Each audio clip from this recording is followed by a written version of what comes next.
Views and opinions expressed are not necessarily those of the staff or management of the Flavors of Northwest Arkansas podcast. Well, hello there, and welcome to this week's edition of the Flavors of Northwest Arkansas podcast. I'm John Eagleman. Thanks for being here. This week, we're in Bentonville at Turnbuckle Farm with dynamic duo Melissa and Adam Milsap, who have a great story to tell you. But before they do... Food news. Well, we've been telling you about this one for months now, and it's finally opening. Gaskins Trattoria opens today in downtown Springdale at 522 Holcomb Street. Doors open at 4 o'clock. Lisa Provencio-Jones and her husband, Bert, and of course own Gaskins on Emma and the Emma Street Market and Bottle Shop. They've been working on this one for some time now. This is very indicative. Road, yes. And if you recall from your previous soundbite you did here several months ago, this place was electric lime green and you know, just way different than it is now. But it's all Lisa's vision. Everything you see is because of Lisa. I just know what I like, and I try to make that happen.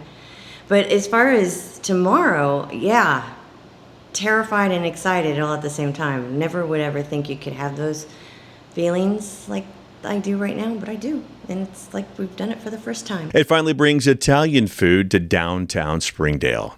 Italian food's really the love language of food, in my opinion.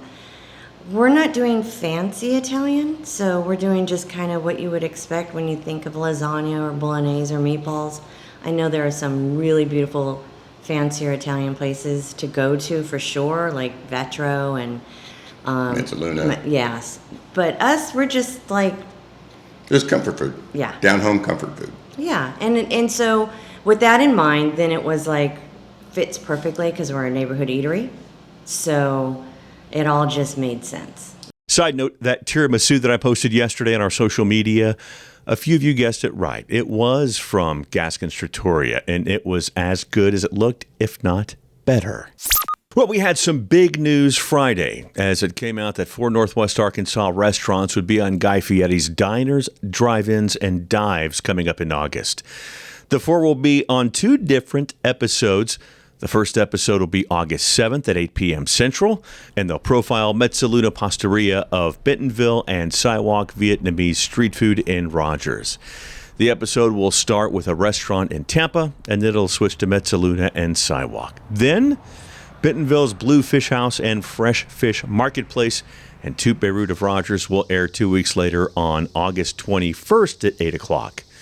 This episode will also start with a Tampa restaurant and then get to Blue and Toot Beirut. Now, big note here. Watch Flavors of Northwest Arkansas social media. We're in the midst of putting together a Triple D watch party for August the 8th, and then we'll get one together for the second one later. I've been watching this one for a little while now. La Cabanita in downtown Springdale has had their signs up for a while, and we were finally able to catch up with them yesterday. Co-owners Leo Chico and Julio Gomez told me that it'll be an authentic Mexican food spot that's named after Leo's grandfather's former store in Mexico. They plan to open it in the next few weeks. As for getting this spot, according to Leo, it's all who you know. Julio knew the owner that was here before, and he decided to come and talk to him and see if we was able to take over from them because they were permanently closed. So we decided, and we came out to a good conclusion, and I'll be able to take over on this. Once they're open, they'll go from 11 to 8 daily, and they'll be at 405 East Emma. This one now from the Fayetteville Flyer, a new restaurant called Kai will be moving into the old Wasabi space at 313 West Dickson Street. James Roy was the longtime Wasabi manager, and he's behind Kai. He says that it'll be the same menu with the same staff with little change. He said that if all goes well, he hopes to be open in a matter of weeks. This one's for you, Farmington. The La Familia Taco drive-thru opened last Friday on the corner of Kelly and Main. They're known for their California-style street tacos. Speaking of being known, they had over 2,000 Facebook followers before they even opened. By the way, they marinate their beef for 24 hours and then cook over an open flame. Do yourself a favor. Drive up with your windows down and you'll smell it. And the tacos? I happened to have some, and they were fantastic. Cooking on an open flame certainly makes a difference. Their salsas are also homemade and really good.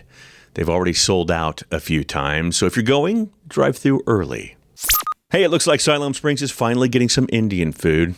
I couldn't find any. If I'm wrong, shoot me a note and I'll make the correction. But Saturday's the grand opening of Indian Masala Kitchen Food Truck. They'll be in the Griffin Food Court at 825 South Mount Olive Street. They'll be open from 11 to 2 and then 5 to 8:30. The first 20 customers in line on Saturday will get a free order of their rice pudding dessert called kheer. Now, how about this announcement that came over the weekend? Maid Market in Rogers will be adding a coffee and wine bar. No word on the timing, but of course it'll be a welcome addition for sure. You can find Maid Market at 6361 Oldridge Place in Rogers, just a mile north of the West Monroe exit off I-49. They say that diversification is smart business, and the folks at the Golden Table Collective get that. They own Isabella's in Fayetteville and Bentonville, Hug Ice Cream, TJ's Sandwich Shop in Fayetteville, the Golden Venue in Fayetteville, and Big Daddy's Burgers in Fayetteville. Now, they have a spa. Yes, and it's in the same shopping strip as Golden Venue at Mission and Crossover in Fayetteville. It's called Red Light Retreat. They have red light therapy, dry sauna, facials, waxing, and spray tanning. Your first session is free. Woodstone Craft Pizza's Jedediah Smith is a semifinalist in a favorite chef competition presented by Chef Carla Hall. The winner will be featured in Taste of Home magazine with Chef Hall and win $25,000. Now, yesterday's post by Woodstone said that he was currently in second place. Go to Woodstone Craft Pizza's Instagram and you'll get the link to vote there. It was a big party on Saturday in Rogers as Rendezvous Junction celebrated 5 years. And of course, it was packed. Down the bayou was cooking up the Cajun food in the heat, and there were some pop-ups inside and outside. Congrats to owner Mike Pearson and head brewer and COO Kenny Warden and their team. Speaking of Rendezvous Junction, in today's Flavors Flashback, we go back to last year when we interviewed Mike and Ken about opening Rendezvous. Mike talks about a scary mishap before the opening. Yeah, actually it was on kind of towards the middle, the back end of COVID. Okay.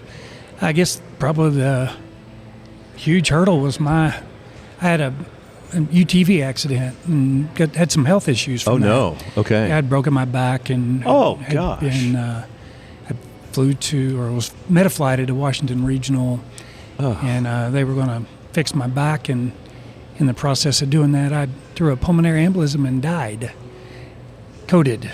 And so I was fighting back from just recovering from some severe health issues. In fact, I was drawing up the blueprints for this place in the hospital bed. Still full design phase on this, yeah. So that was holy crap, probably the biggest setback. And I'm sure at that point, Kim was going, what have I gotten into here? Because I remember calling him once and said, hey, he wasn't expecting the call because he had gotten word of, that Mike had a severe accident. Yeah. And said, hey, dude, I just died. And he said, let me pull over. He pulled over the side of the road, and we shed a few tears. Gosh. It was rough. It was. But, he put some trust in me that we were still going to see this through, and we figured it out. But it was rough going there for a bit. Adam and Melissa Milsap grew up in Springfield, Missouri, got married there, and started urban farming there in what was not a good place. In fact, it was the second worst area in Springfield, and at the time could be considered dangerous. You'll hear the story about how the community and the city gathered and rallied around them to be able to change the area into a farm. And how did they end up in Northwest Arkansas? It's hard to leave a place that you love, especially one that's been home for you your whole life. They'll tell that story. Also, they will talk about how they found their land in Bentonville, or Benton Vista, as they call it.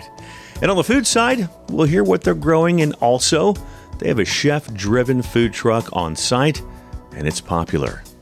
I think I know why, too, as I had an all-local egg and chorizo biscuit from there, and it was an absolute flavor bomb. Chef Simon talks about that in the food segment, as well as chef dinners there in the creek. That's a true story. You'll hear all about it, and that's next, right here on the Flavors of Northwest Arkansas podcast.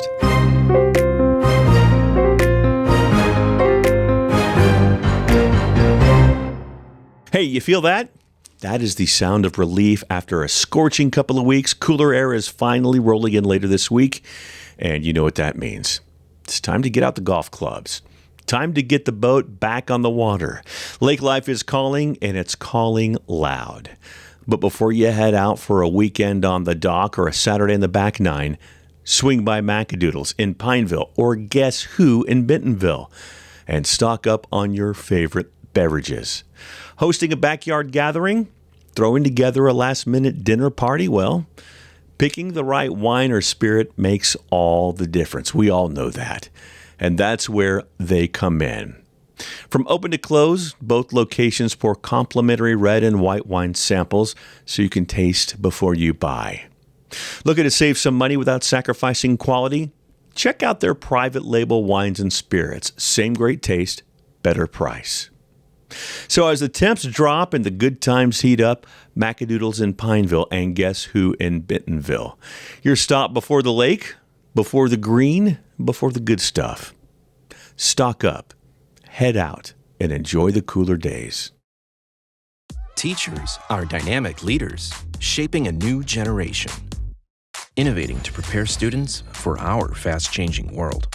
They're skilled experts, discovering a universe of solutions, telling stories, inspiring, mentoring, connecting cultures, leading by example. Teaching is a journey that shapes lives.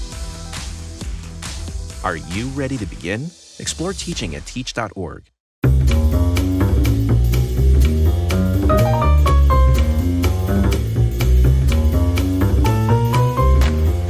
Welcome back. We are at Turnbuckle Farms here in Bentonville. I think it's still Bentonville, right? Are we Bella Vista yet, or is it Bentonville? No, we're Bentonville. The line is right there in the middle across of the road. the street. Oh, you're kidding me. We are right across the street from Bella Vista. We are in Bentonville, and we're with Adam and Melissa Milsap. Guys, how are you?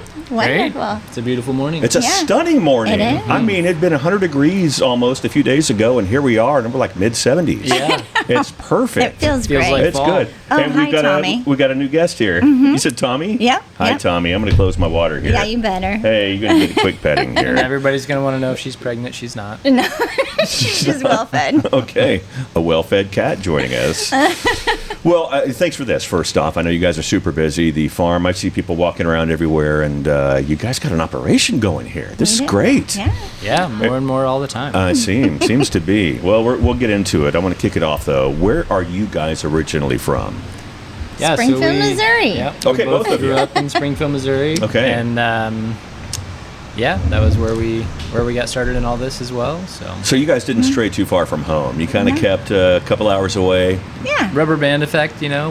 We both went out into the world a couple of times and got snapped right back. So. Boy, isn't that the case? Yeah. That does happen. That does happen.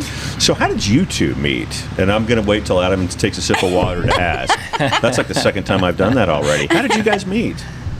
Well, we were both working in the same restaurant, downtown Springfield. Stop it. Yeah, South Avenue Pizza. Yeah, shout out to South Avenue Pizza Company, the bar next door. Not around anymore, but legendary place. The late great. Yeah, some of our favorite people were there.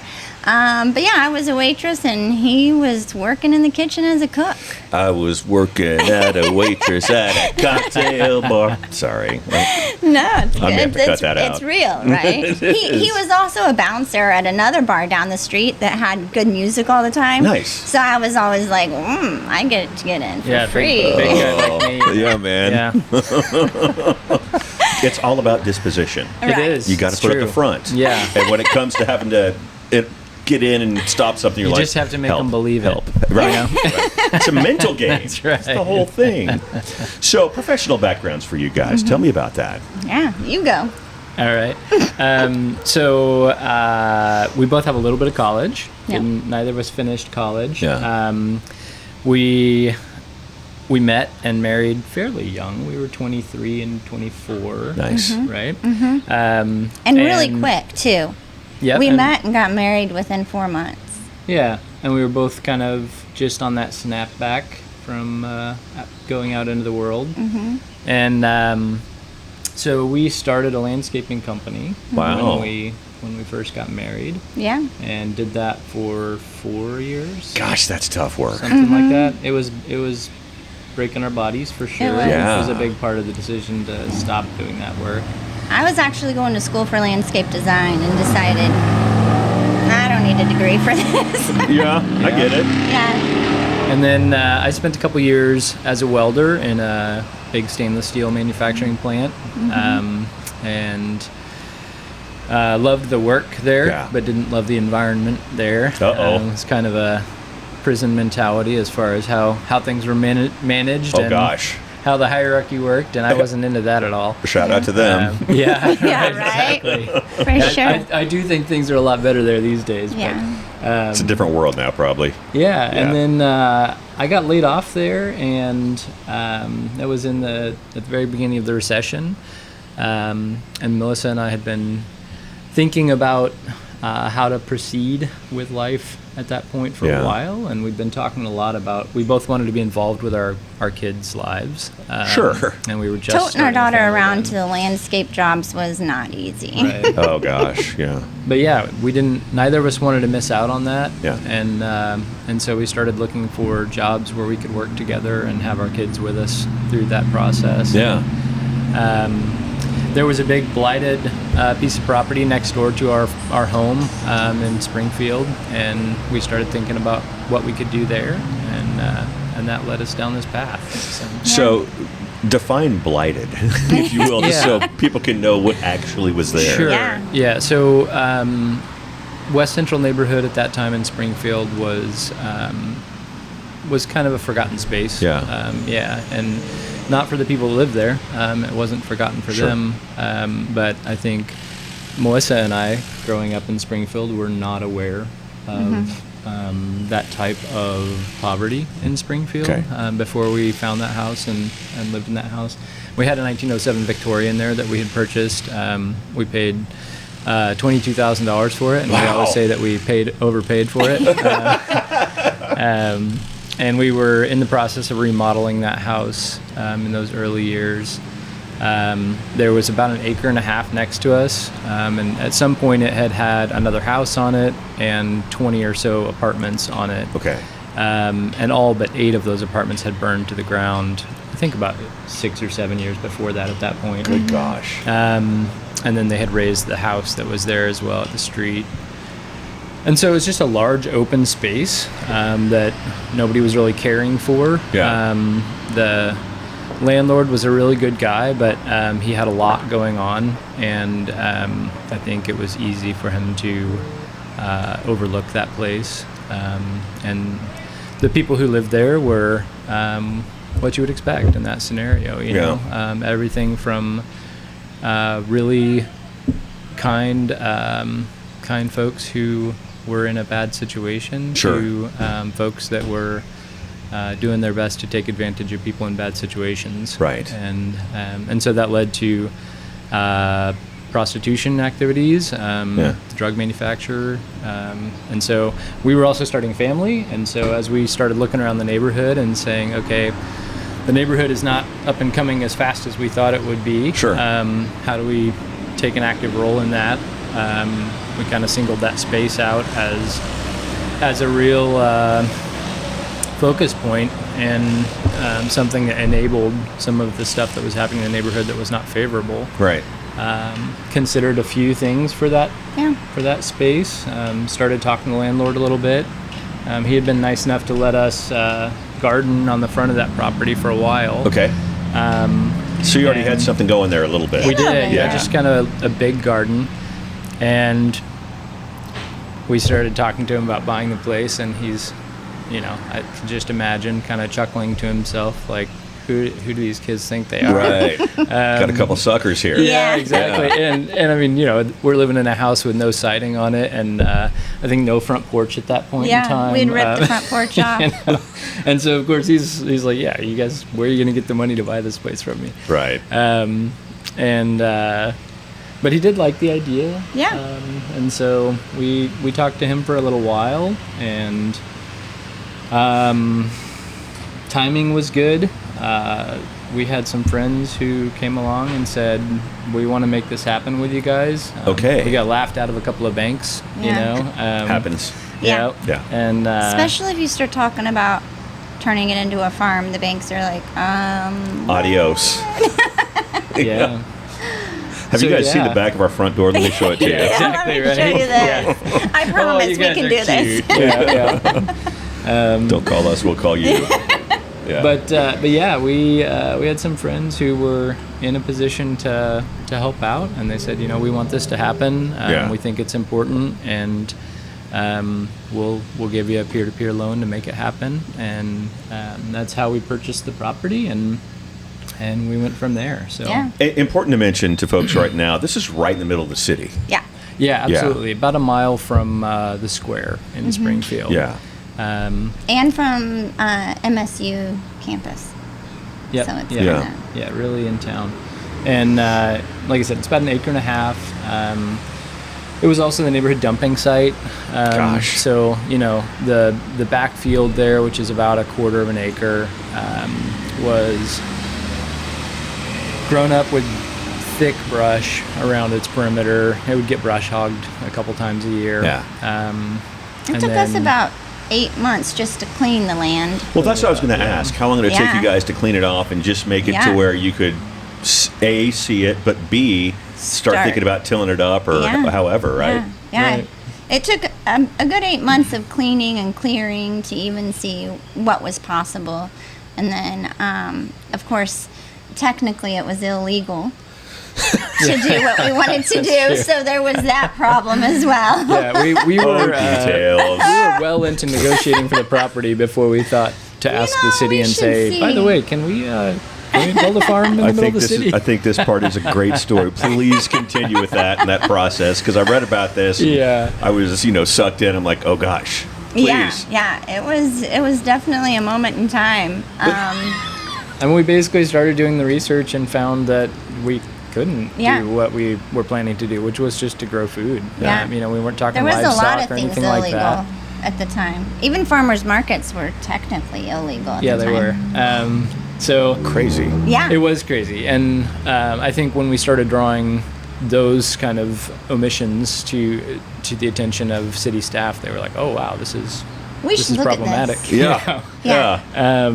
And so started chatting with them, and much like Bentonville, Springfield is very approachable in that regard. Good.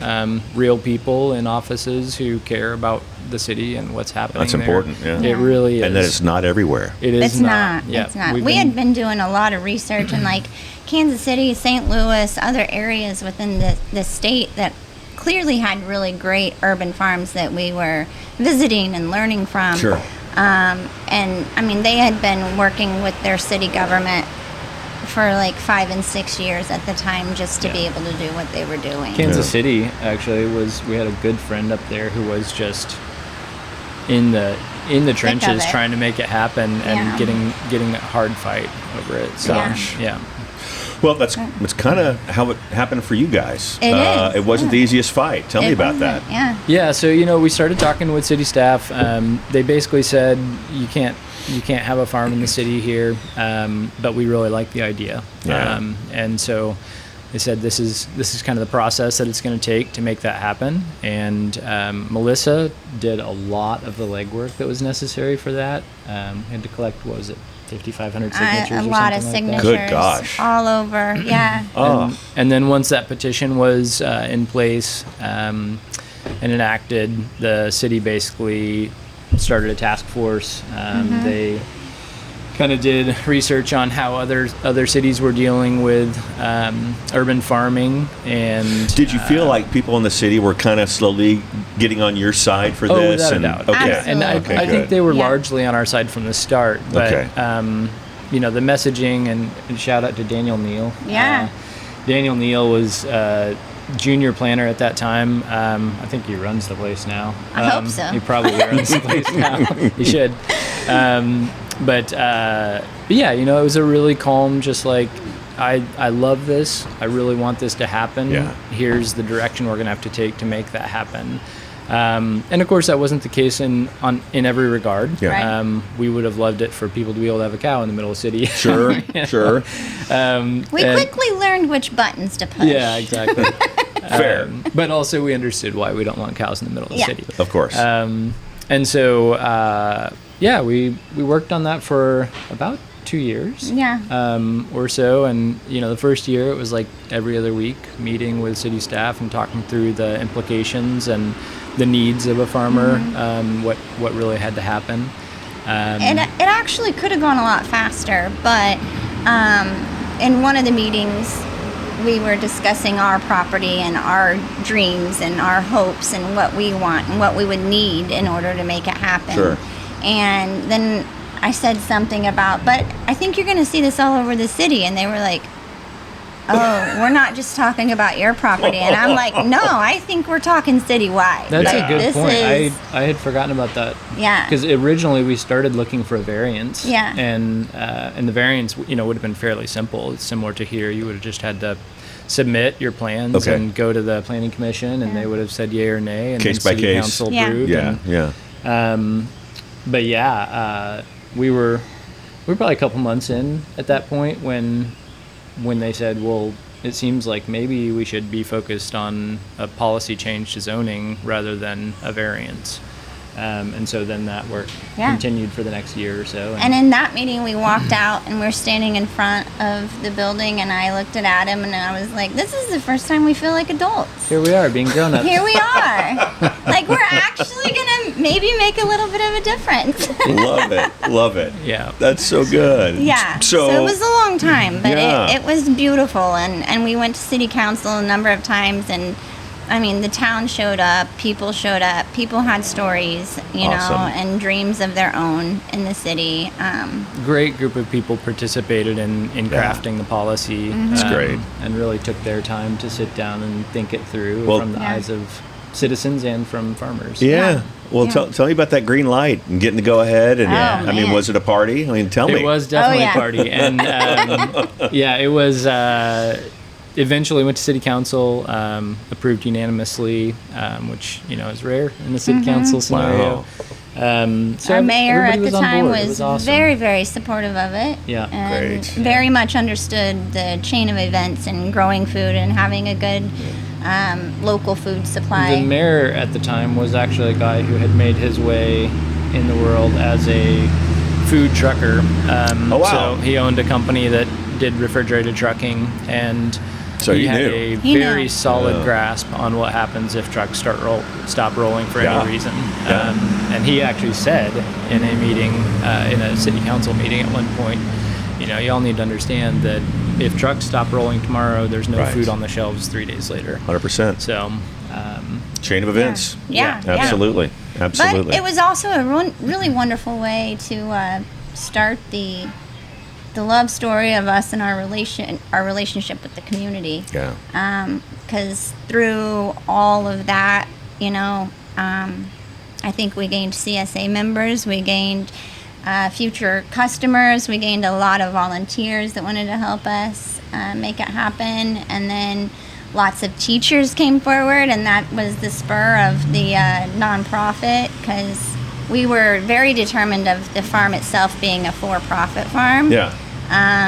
But clearly there was going to be education and internships and things like policy work. Yeah. So we decided to go ahead and start the for-profit farm and a nonprofit organization. It was kind of unintended marketing. It was. Yeah. It was. Yeah. Interesting. Yeah, Super interesting. We've seen that a number of times since then, and I think the lesson that we learned in that moment and a few years later with the farmers market was that the person who's standing there being honest, not unkind, not judgmental, but honest about what's happening and why, being honest about how people feel on both sides, and just telling that story oftentimes come out on top. So you bet. It was definitely a good lesson for us. Excellent lesson, for sure. Okay, so you get in the ground. You're building a farm next door. Next door to our house. Okay. Yeah. We bought this old house 2 weeks before we got married, so you're quickly going to learn how crazy we actually are. But I think you kind of have to be crazy to do. There's got to be an element of that, right? There is. Yeah. There I think is, for entrepreneurship in general. I Yeah. agree. Yeah. 100%. And 100%. extremely naive, I think. Yeah, naivety was definitely helpful in those early years. I think we need to be a little bit of that too. Yeah. That's what could go wrong, right? Yeah, right. Yeah, It's fine. it sounds It's great. fine.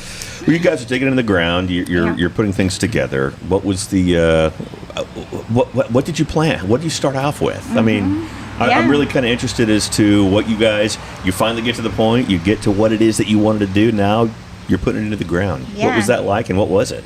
It was amazing. The actual first thing we ever planted was tomatoes. Yeah. There you go. And a big thing of growing food on such a small space was that we needed to grow food year round in order to actually make enough money to survive. Okay. And so there was not only building the greenhouse for the seedlings, but there was trying to get high tunnels built, which was also part of the policy work, was making it legal to actually have high tunnels. That makes sense. And write the building code for them. Okay. Because on a small scale farm, you got to be able to move your high tunnel. Yeah.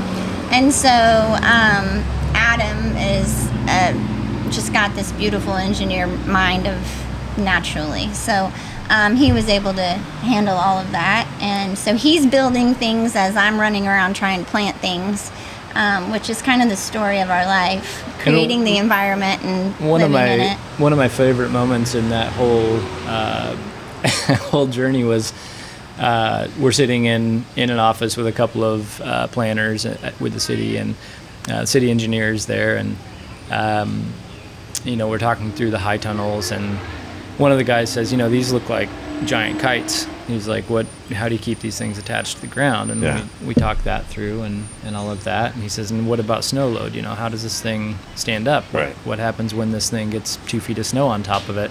And at that time we had little experience with them, so I honestly couldn't tell you what happens when you put 2 feet of snow on top of them. And he, I look at him and I say, well, no farmer is going to let there be 2 feet of snow on top of their high tunnel because it stops doing its job then. And he goes, all good enough for me. It's great. Yeah, I mean, it was a real response. lesson that that those are real people who you can talk to about those problems in a real way and bring them around. Might have been something of him to just add something to your psyche to think about, along the way. Absolutely. Knowing that it would be fine, but just hey, you may want to think about this, or what do you do? Yeah, at that exactly. point. Yeah, that's interesting. That's awesome. Yeah. So the tomatoes you guys are building out, and just hit the ground running. Yeah. I mean, when you're a 4-season farmer, there is no stop date, so you just go. Yeah. And we thought we would plant our first crops in July earlier. of that year. Yeah. We put our first stuff in the ground in October. We were waiting on 3 high tunnels to be delivered, and they were a few months behind on delivery. We grew under low tunnels for that first year. Right, because we had planted crops.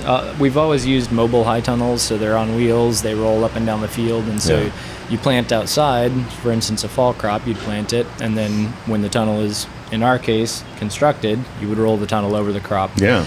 And there was no tunnel to roll over the crop. Woof. And so we ended up with low tunnels that winter, and it was a pretty harsh winter. It was. A lot of snow. Thankfully, we had toddlers, so I could send them inside the low tunnel and have them harvest for me and bring it right back out. Come on, kiddo. She did not. Earn your she sent way. me down the low tunnel. But yeah, it was a great lesson though too, because we had no idea what you could accomplish under just a low tunnel in the winter here. Okay. And it was an absolutely amazing experience to lift the end of that tunnel with 18 inches of snow on the ground and see these just absolutely gorgeous, happy green greens under there. Unbelievable. Yeah. That's it really great. was. That's great. And so we learned a lot about how far you could push the season with simple equipment. Yeah. So. And at that time, we were doing farmers markets. We were selling to some local grocery stores and chefs. Nice. We had our CSA right out of the gate. And I just got my knee licked. Hey, oh, there you go. He's saying I love you. Yeah, sweet boy. Sorry, go You're ahead. good. You're good. No, it was just we didn't wait.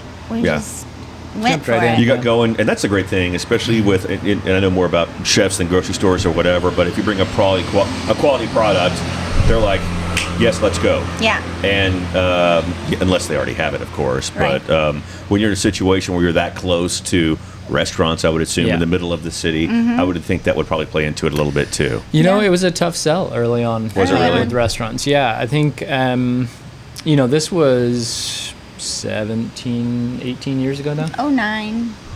Yeah. How long was that? 12, 13, 14 years ago.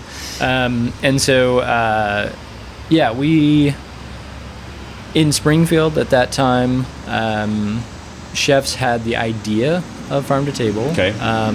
They were not very engaged with it. Okay. They liked the idea. They didn't like the spend. Gotcha. And the inconvenience. The inconvenience. Yeah. Because when you're used to ordering everything off a truck, single order, shows up, rolls in your back door. I had forgotten that farm to table at that point, maybe not necessarily, at least in our necks of the woods, was necessarily a thing yet. Yeah. But yeah. Right. Yeah. No, it was very much in its infancy. Yeah. Fortunately, Melissa is absolutely unafraid to walk through the back door of a restaurant and say, "Hey guys, how's it going? You should try this." Yeah. And had it been up to me, we would have never sold a single thing to a restaurant because I'm not that guy. But Melissa absolutely is, and so she developed really excellent relationships with a number of chefs in Springfield, and that's great. And it, from my perspective, played a pretty critical role in moving that scene forward in Springfield. So nice. Well, we built relationships, and that's what it's all about. It is what it's all about. 1,000%. So you guys are growing right along, and you're growing community too. Tell me how that was and how important that was. Speaking of relationships, that was a surprise. Yeah, I mean, being our hometown, we were pretty locked in, with family and friends and sure. And but then as life goes on and our careers change, we become farmers, we become parents, become business owners. Like, we change, and the people that just showed up and came out of the woodworks for as opposed to the people that came out of the woodworks at this place beforehand. Right. People. Exactly. And there was like an amazing level of trust and friendships that were blossoming from us being the farmers in the neighborhood with the people that live in the neighborhood. Yeah. There was a beautiful thing happening there. We were a safe place for a lot of the kids to come hang out. That's great. One of our very best friends to this day was a really wild farmer's market shopper, and we used to make fun of him, and now he's one of my best friends. And one of my best friends. That's great. It's just, I think, being open heart and open mind and knowing that we all have a story, we all have a purpose. Yeah. We walk around that property, and it's starting to happen here where we walk around there, and it's just like you see faces, through the years of people helping you build this shelf, or they helped me build these tables, or those people built that little flower bed, or who came every week and sharpened my tools, oiled the handles and sharpened the heads of our tools. Gave me lots of talks about rust and how important it is to pay attention. And, it's just realizing that we needed them, and I think it took us a while to realize how and why they needed us, but I think there was a dual relationship. Yeah, and we didn't. It's interesting. We just felt spoiled most of the time. Yeah, you see that a little bit differently than I do, and that's interesting. I think you tend to focus on the individual relationships that developed in that community engagement, and I think of it a little more as like that big picture. Not that those individual relationships weren't important, but yeah, I think we didn't really see that coming. Our goal was to grow food, and feed people, and allow them a connection with real food that I think people are more conscious of today than they were then, but I still think we have a long way to go in that regard. But that was definitely the goal, and this community grew around the farm that was unexpected, and it grew very quickly, and it at least to Urban Roots, it didn't overtake that goal of being a production farm and growing food, but it definitely became a very important component of what we were doing. And with regard to Kashi specifically, you didn't say enough. Kashi. Kashi was our super shopper. We call him our speed shopper, actually, I think. And so at Farmer's Market, this guy who's big, tall guy, bald, he'd come just barreling, flying into the booth. It's crowded Farmer's Market. He'd have his bag over his shoulder. He'd just like cruise the booth, grab stuff, stick it in his bag, come over, pop his head over whoever was yakking with us at market, hand Mel $40, be like, "Oh, you're $30," and leave. Wow. And then one day, we was a little less busy, and Mel goes, "Whoa, stop." Who are you? What are you doing? Who you are. Yeah. And it turned out, that we learned a lot from Kashi. We still learn a lot from Kashi. It's great. He had been involved in that world in California for a long time, and so he understood farmers markets as a place to go get real food, not a place to go hang out and be seen. Right. And so that's how he was using it, and that kind of brought our thinking along a little bit too, as far as how we should be acting in the food world and as food merchants. But Melissa and he ended up being just long lost soulmates, like brother and sister. That's great.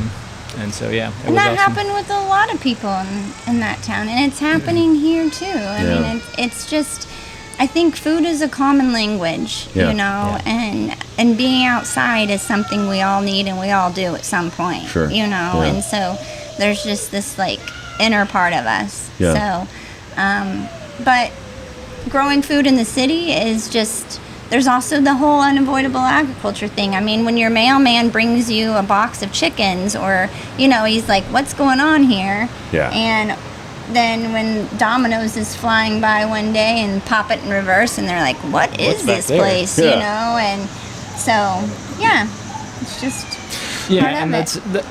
that's a good point. Another thing that led us into all of this was when we had that garden out front, before we had any ideas of it being a farm. Right.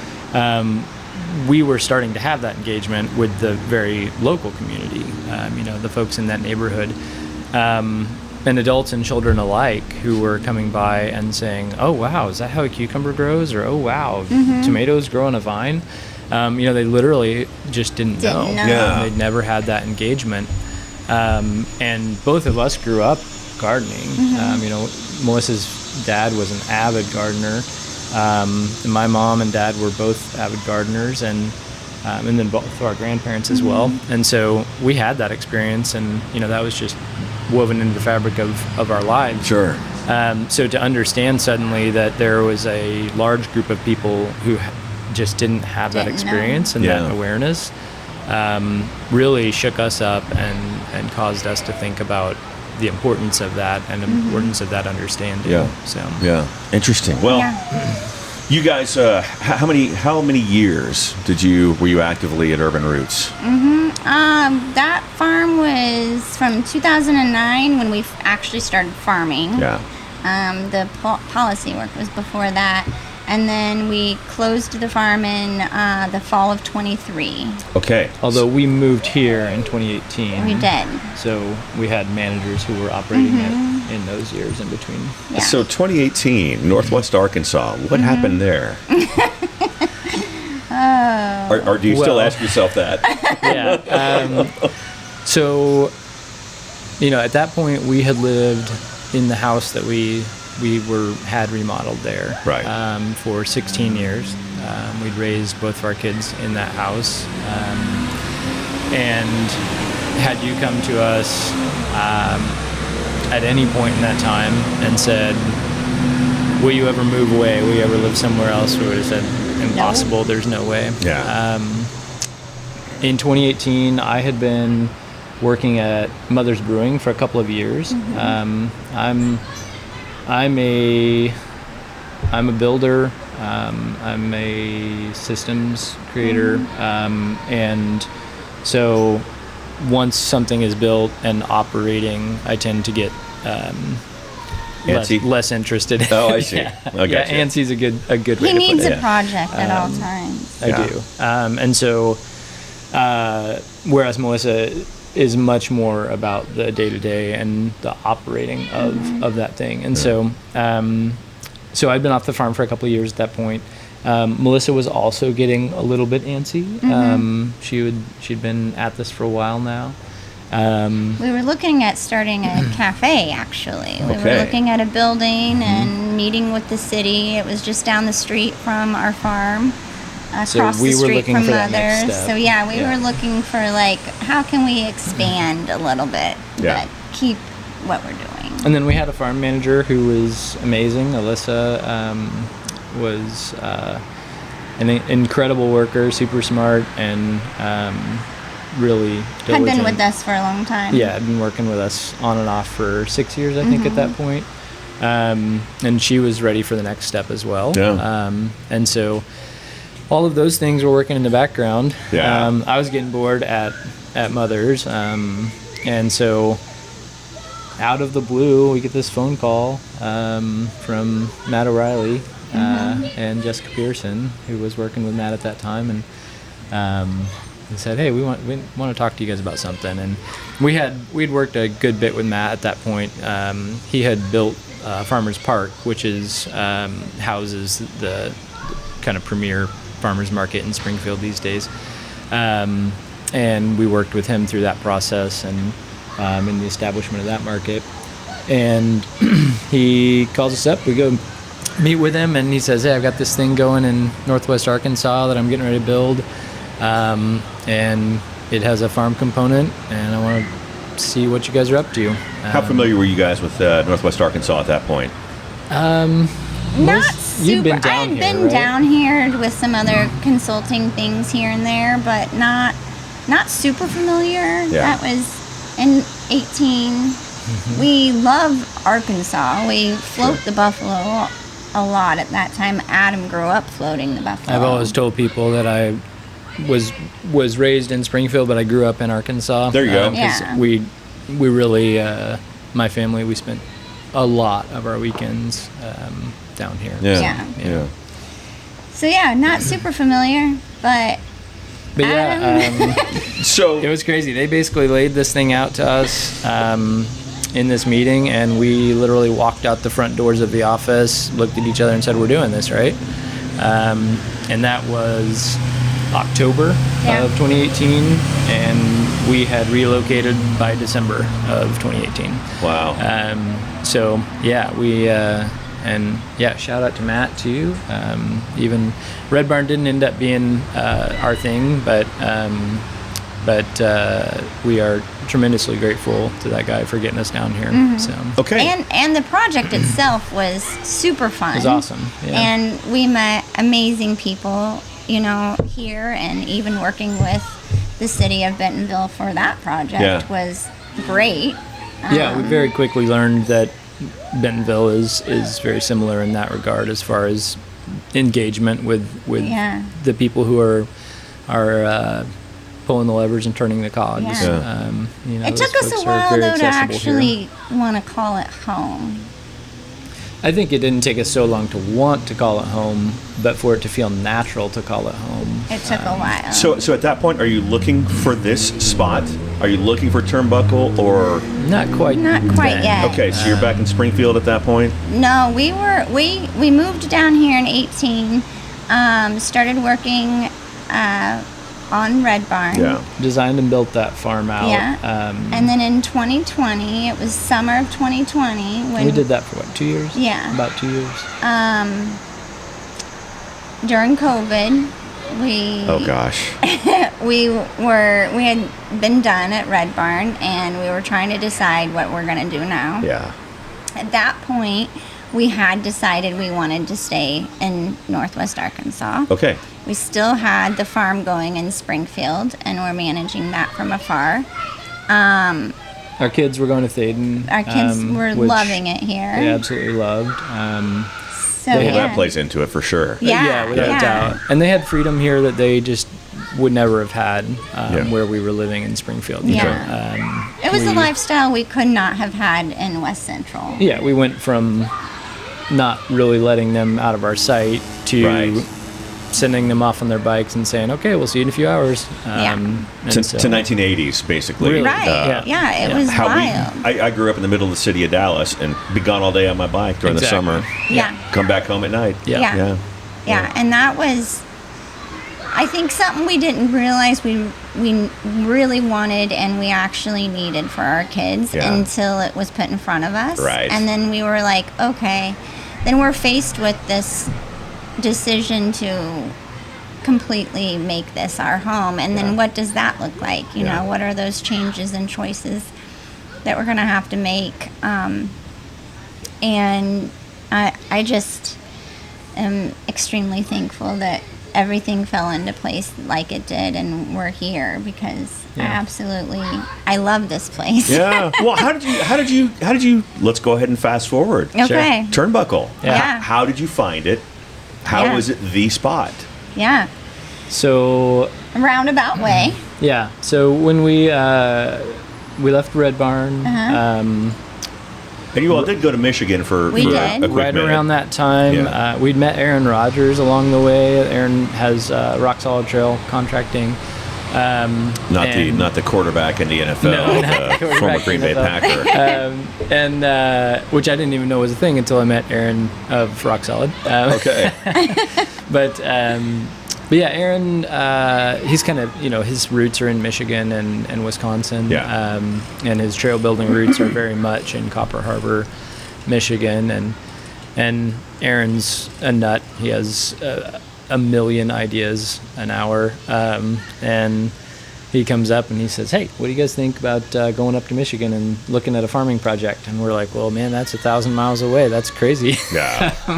And he says, well, I'll tell you what, you guys just come up for a week and I'll show you around and we can go from there. And of course he knew exactly what he was doing. Of course. He's a smart guy. Dangling the proverbial carrot. And weekend up there, and we were totally in. The place is incredibly beautiful. Yeah. He had a big gardening project that they'd been undertaking for a little while in the campground that he has there. Gorgeous setting around this little lake. Quarter mile from Lake Superior.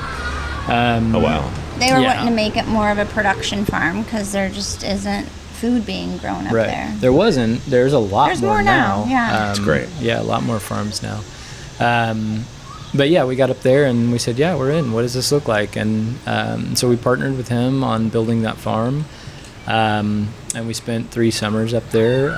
We remodeled a school bus that we lived in. Up there. Yeah. Pulled our kids, both of them. And 2 kids, 2 dogs, a cat, a ferret. We were like a circus. Wow. Yeah. It was amazing. And so, but that whole time, we were also working on some other projects with Aaron for here. Mm-hmm. We had plans to build a large farm-to-table venue here. And things kind of fell flat with that. We had secured some property that didn't end up working out. I guess not secured the property with that we had. Didn't end up working out, and so everybody kind of took a step back and said, okay, well, what's next? What are we resetting to? Mel and I continued to look for property the whole time we were up there, really. Yeah. And we knew we wanted to have a farm again, and we knew we wanted to have some hospitality on it. And so we just kind of started shifting the concept a little bit to where we could look at smaller pieces of land. Yeah, you had actually looked at this property before that for the other concept. Yeah. And the other concept was would have had a lot more growing space. Okay. You know, it was definitely a scale up kind of farm situation. Yeah. And when Mel had initially looked at this place, we didn't feel like it had enough growing space. Gotcha. And so we'd passed on it at that point. And then fast Came forward a back couple of around. years, things kind of fizzled out with the other concept, and it came back around. Yeah. It had changed hands at that point, and had sat vacant for a couple of years-ish, something like that. Did that make it a little more attractive at that point? You know, Because that's more projects, Adam. yeah, oh God. No, I don't think that really played a role too much. Okay. I think what had really happened was we had some time of rest a little bit. Okay. Kind of a little bit slower moving for a couple of years. And, you know, I think that one thing that happens in entrepreneurship is when you're in the grind and you're sprinting, that creative side slows down a little bit. Sure. I think it's a natural protective mechanism. I hear that. Where our brains go, whoa. Maybe stop having ideas for a minute. Sure. But yeah, with that period of rest, we had really started giving true consideration to where we excel and where we fit best in the food world and in the tiny farming world, especially. Yeah.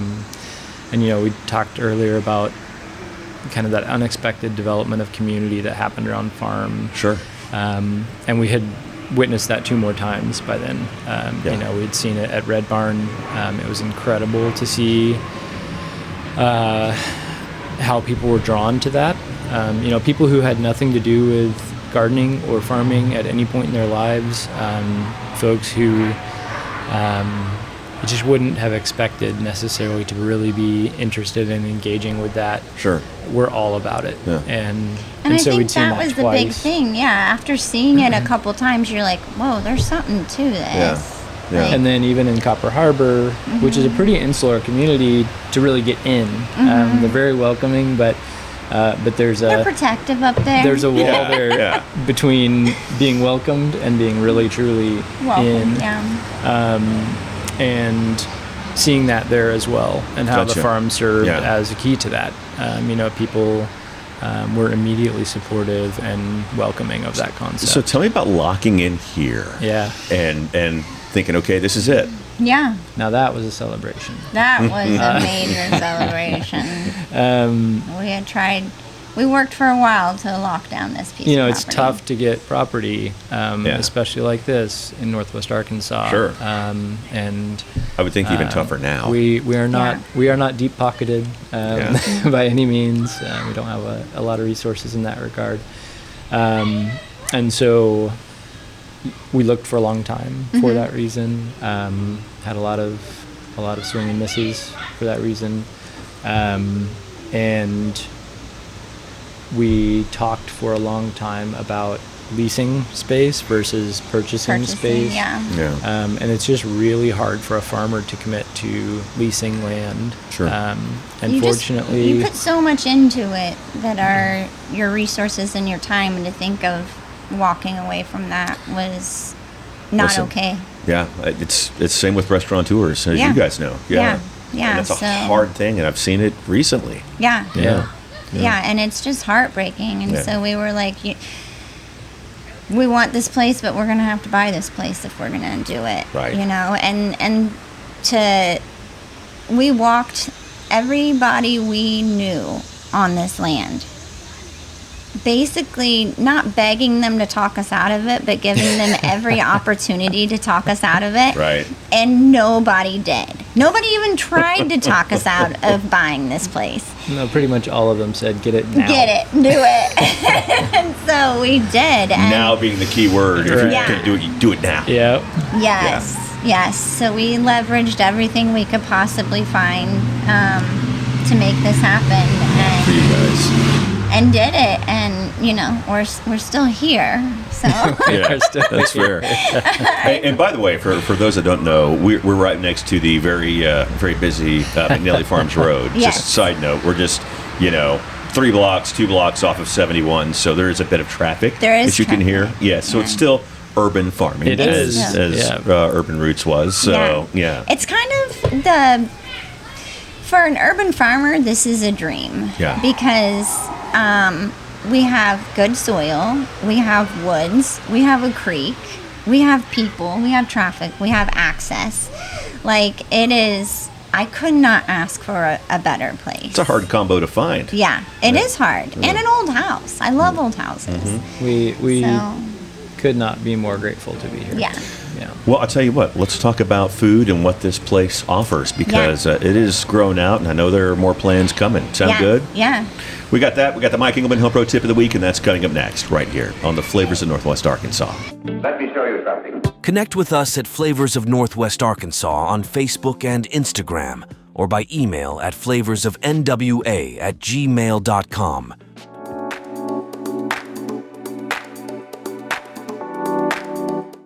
Okay, it is that time. It's the Mike Engelman Home Pro Tip of the Week. For that, we go to Adam and Melissa for a twofer. Folks. Okay, I'm going to try and keep it quick here. I've been fixated lately on this idea that we talk about of deep cleaning. I find deep cleaning very offensive, because if we just keep things clean, there's no need for deep cleaning. So instead, lately I've been thinking about progressive cleaning as opposed to deep cleaning. So every time we clean something, whether it's a pot or pan or the corner in the dining room, we just clean it a little bit deeper, just a little more progressively, and things always get cleaner instead of always getting dirtier and requiring deep cleaning eventually. You were just making love to that camera. You were staring right into it. I saw you. You were into that. He's usually into his ideas. Boy. I mean, I just you saw all get someone. back to me on whether or not that makes sense. I just saw someone light up. Yeah. All right, Melissa, top that. Okay, well, I can't top that.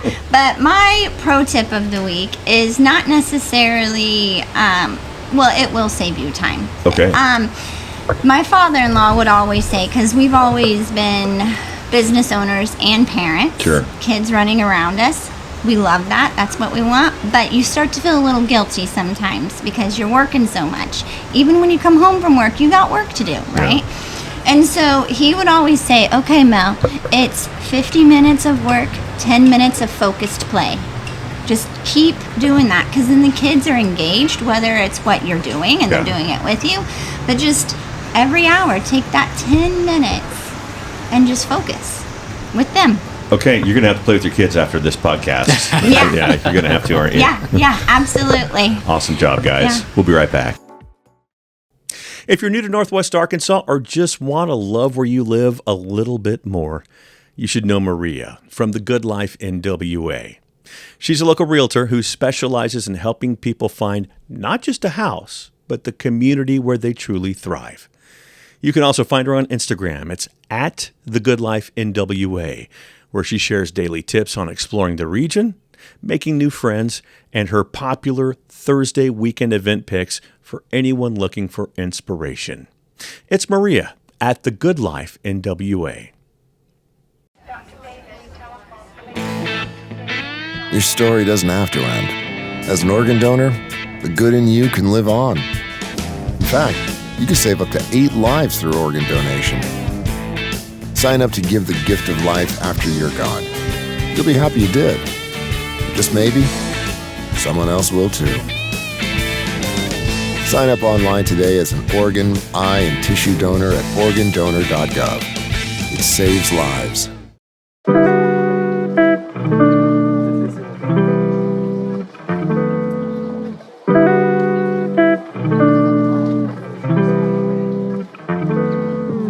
Well, you know what time it is. It's where we talk about organ donation. The list has grown to 109,000 people that are waiting to get a transplant. I was one of the lucky ones in 2022, as you guys know, and I got the call.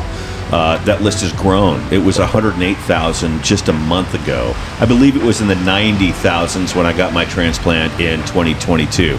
it just continues to grow and grow. We're going the wrong way. Arkansans, listen to me. 65% of you all are organ donors, or signed up to be organ donors. And for the 65% of you all that have done that, thank you so much. For you 65%ers, do me a favor. Tell somebody to be an organ donor. And this is how they can do it. Organdonor.gov is the place to go. It takes you 5 minutes to get signed up through the state of Arkansas link. It also takes you 5 minutes through the state of Texas link.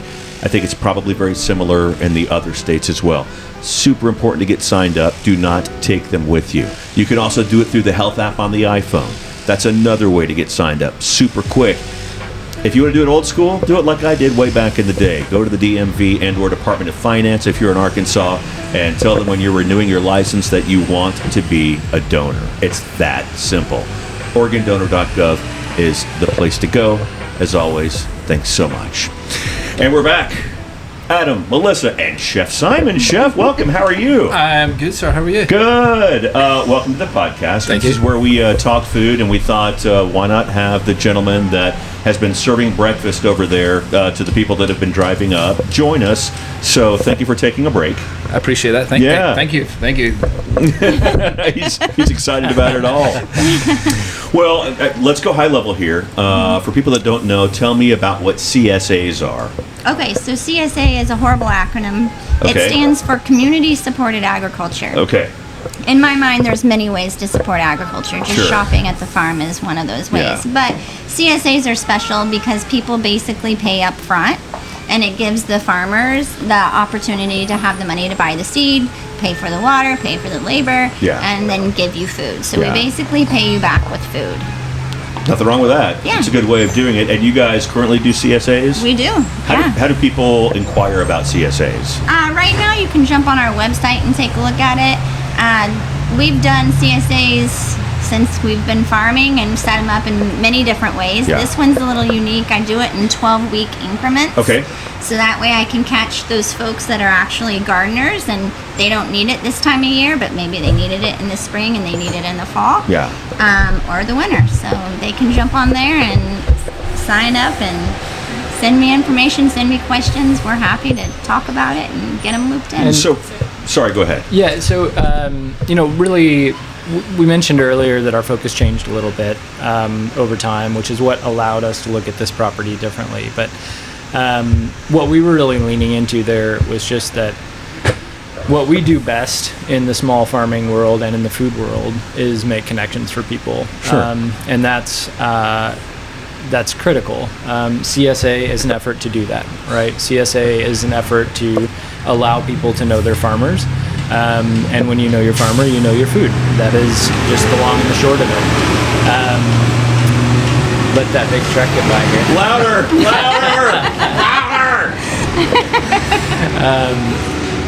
But there are degrees of that, right? Knowing your farmer as a very direct relationship. Sure. From it's coming out of the ground and it's going to your plate.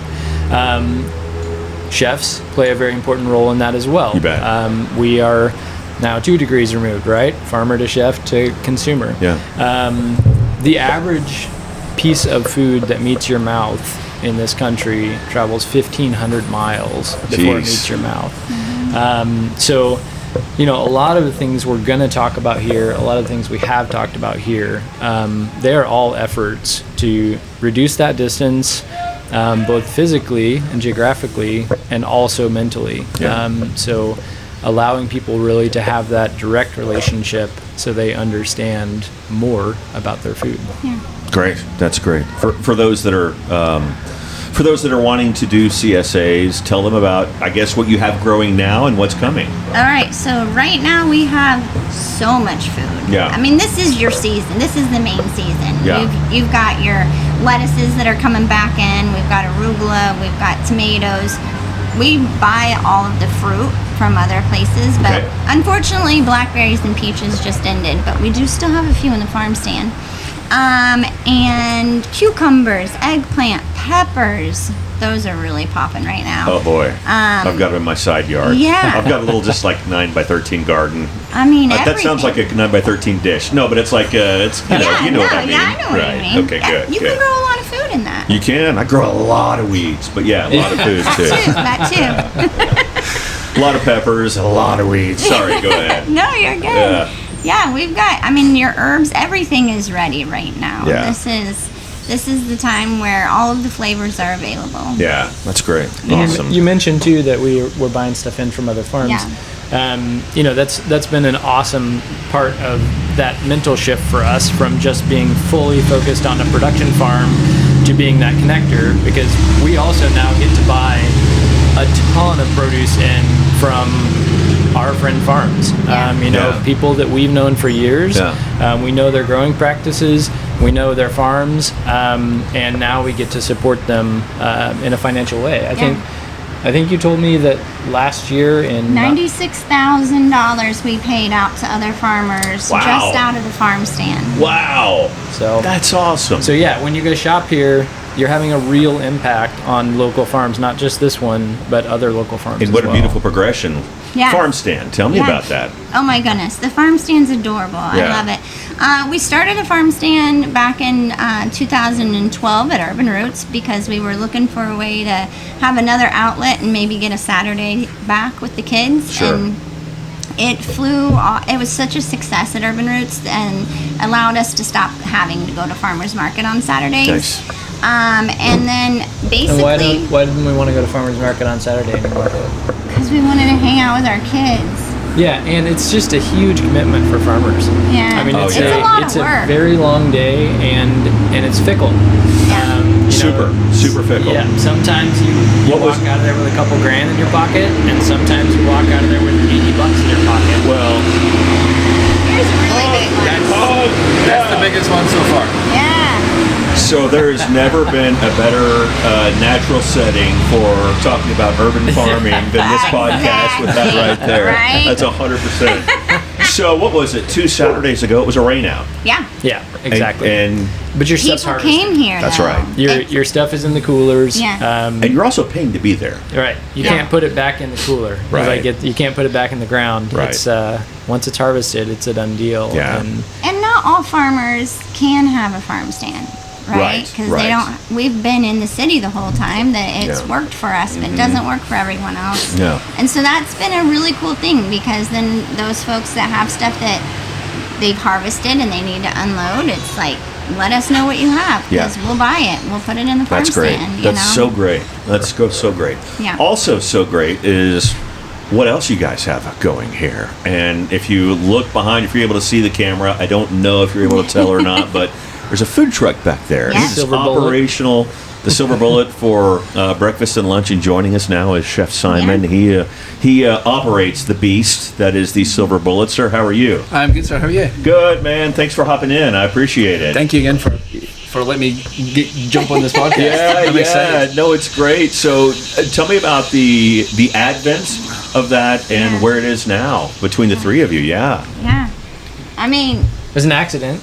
Yeah. First of all, it was an accident. It's another one of those happy accidents. First, when we got this property, we were talking about that, and we knew we wanted to farm, and we knew we wanted to have hospitality. What that was going to be, we have the big picture, but then how we get there has kind of been a constant pivot.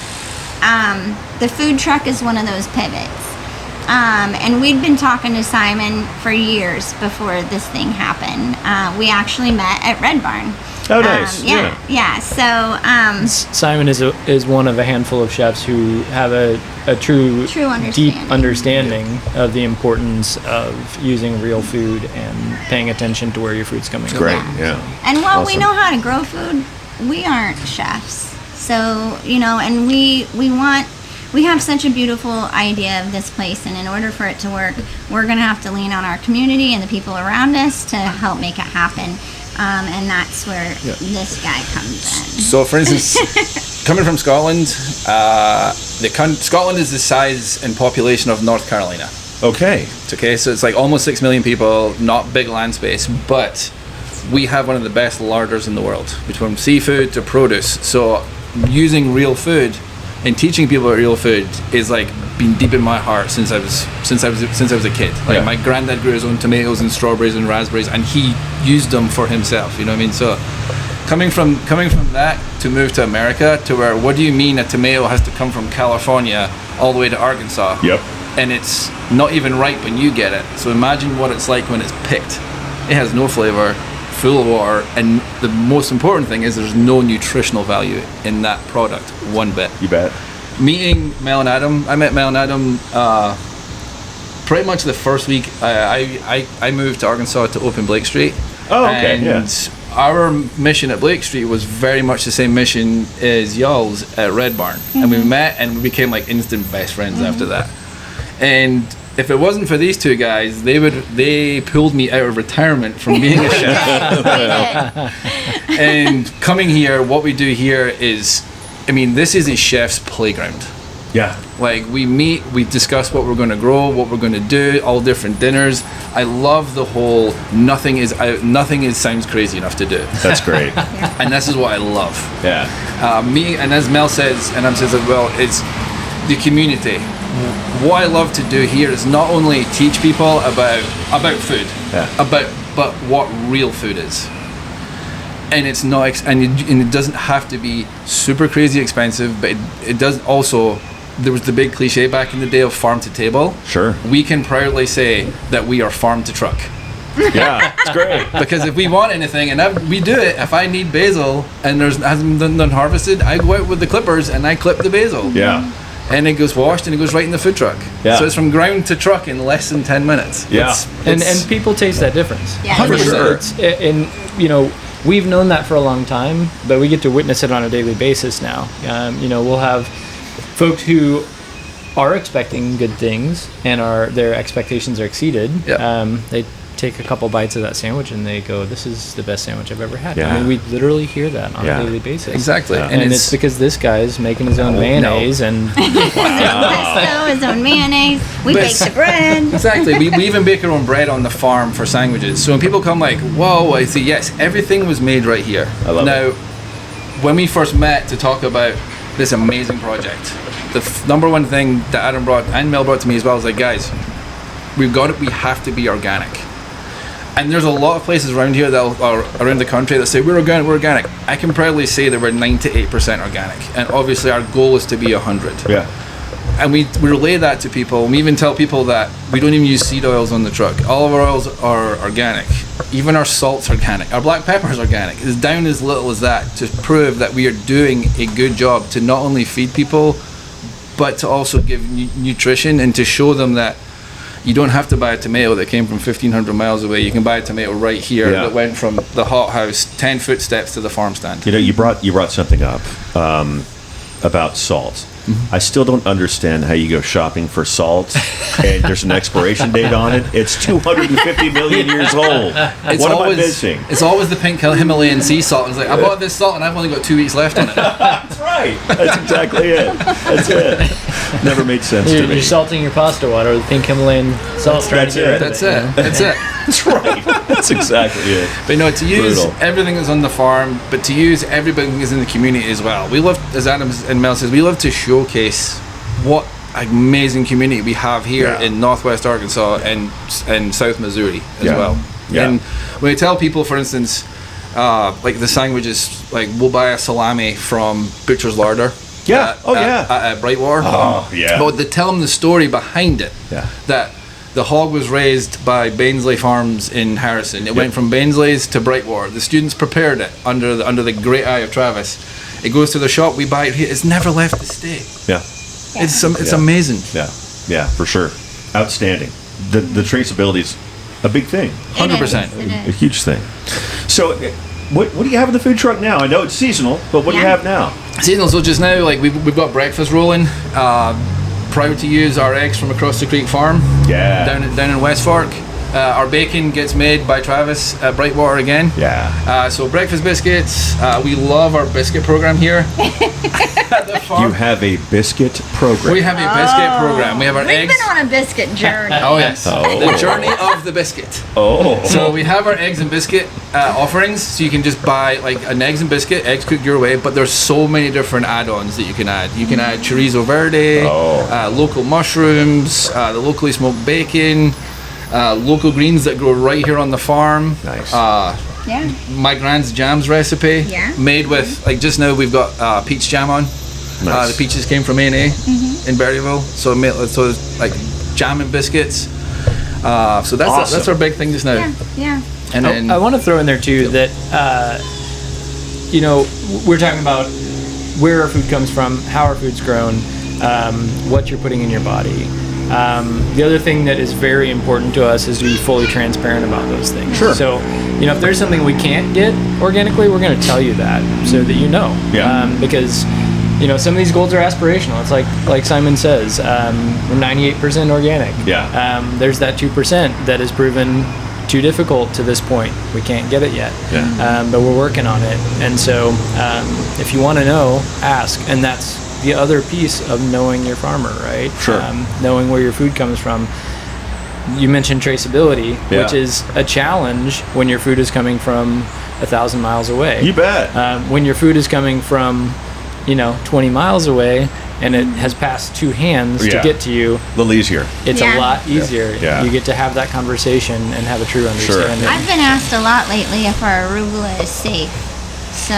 Oh, that's fair. Yeah, it is fair, but I can honestly look at the people and be like, we literally just see where it's growing right now. and then washed it right here. If you got 2 minutes, I can show you where it's growing. I can show you exactly. and we'll get people come to the farm and go, okay, like first thing you hear is my first trip to Turnbuckle, and the second thing is what is this? They're like, they're astounded. What is this? Yeah. So we tell them, and we will gladly stop, and anyone is available, and give them a quick farm tour, and they're like blown away. And this is not just the local community; this is people from around the country. You bet. As well, they're like, this is absolutely. I'm like, I wish I had this in our community. I wish I had this in our community.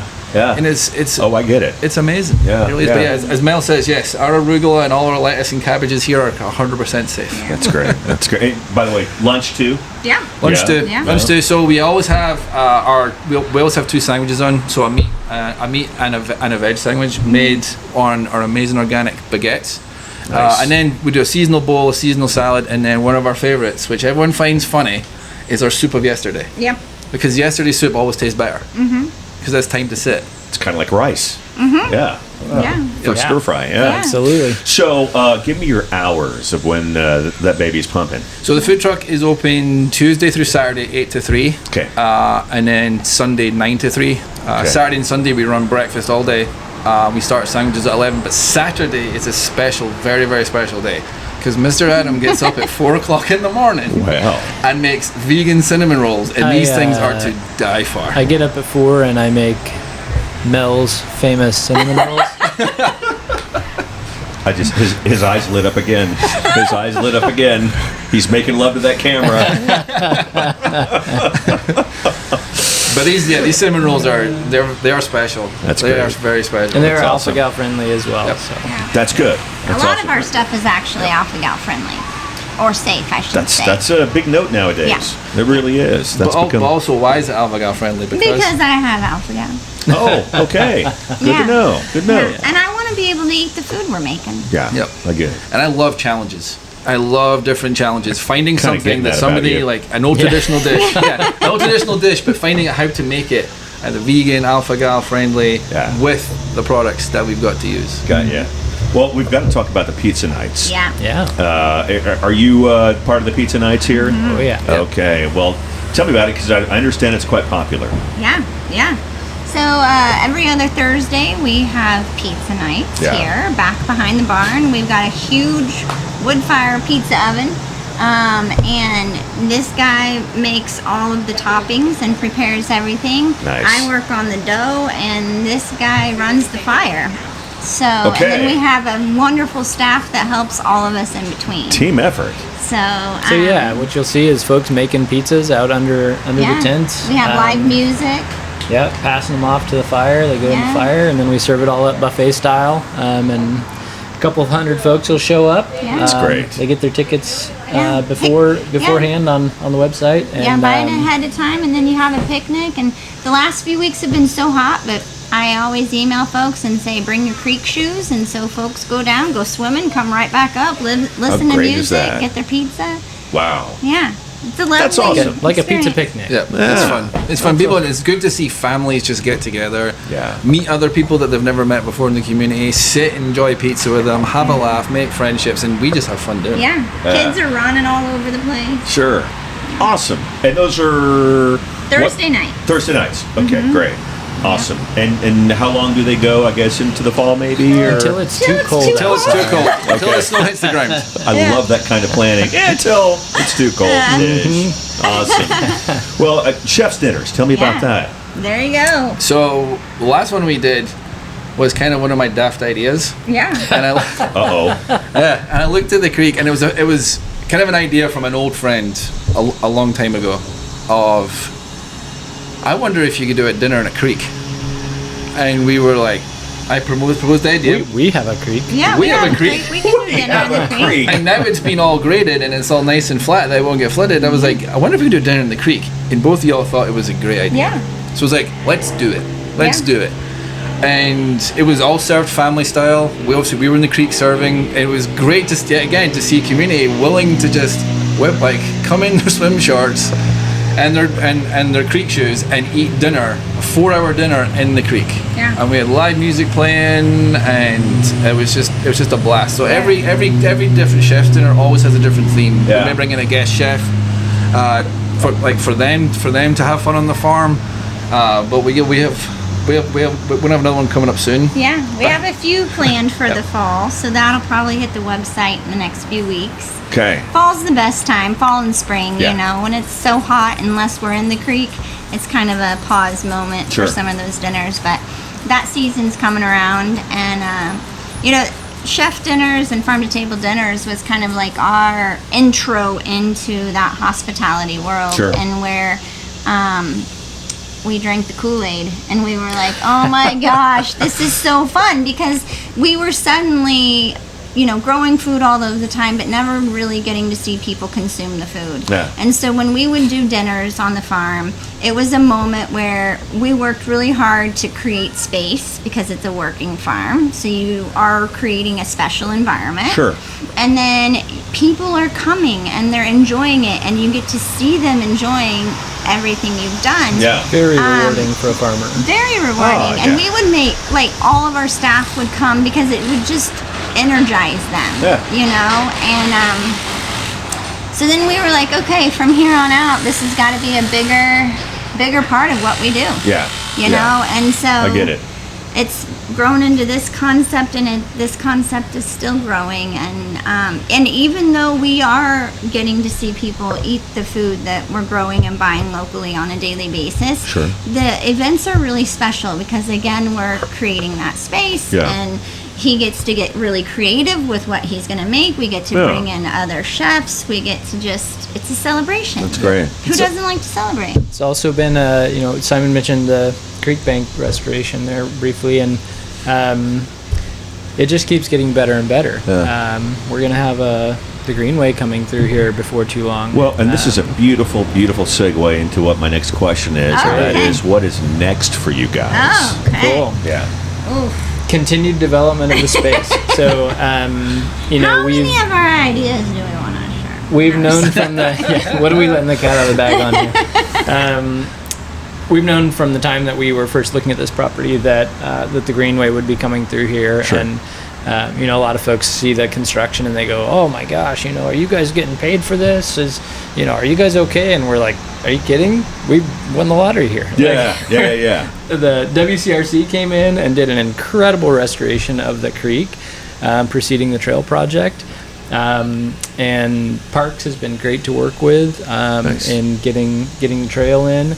I think they're going to get that bridge set pretty soon, and all of a sudden we're going to have an incredible connection between Bentonville and Bella Vista, or what we like to call Benton Vista. Yeah.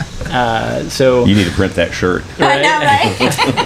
Turnbuckle Farm, welcome to Benton Vista. That's right. Exactly. There you go. Perfect. Yeah, it's happening this afternoon. Because we've known that is coming, and because we've been existing in construction, we've been waiting for a lot of stuff here.